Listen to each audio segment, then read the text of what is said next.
गेली बहुत परिणिता नाही केले तीर्थाचे भ्रमण पाळीला पिंड तोर चरण नाही संघ सेवा घडले दान पूजा अवलोकन पूर्ण अभंग गणाचा अभियतवानाचा अपराधी सुरुवात आहे.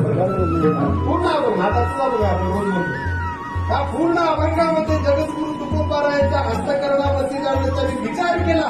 मागे काय काय घडलं ते याच्यात लिहून काढलं.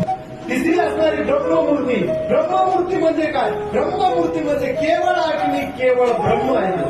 केवळ आणि केवळ ते ईश्वर आहे.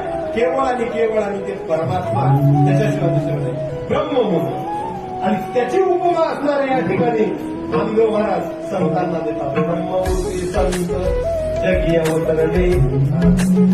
ब्रह्ममूर्ती संत आहे. संतांचं महात्म्य कळालं. संत काय करू शकतात, संत काय करू शकत नाही अशी गोष्ट त्यांच्याकडे नाही.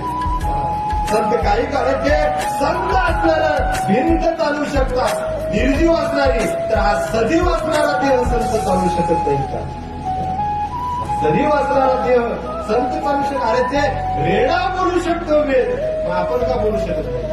आपणही बोलू शकतो, पण आपण असणारा त्याच्यावर श्रद्धा ठेवली पाहिजे. त्या संतांच्या संगतीमध्ये गेलं पाहिजे. संत आपल्याला ओळखता आलं पाहिजे.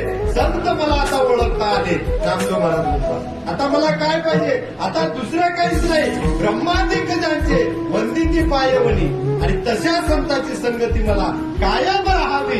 आणि त्या संतांचा असणारा आपण जर भजन केलो तर आपल्याला देवाची भजन करायची गरज नाही. म्हणून असणारा संत काय सांगतात? फक्त संत नाही, देव देखील ते सांगतो तुम्ही भजन करा. कोणाचं करा?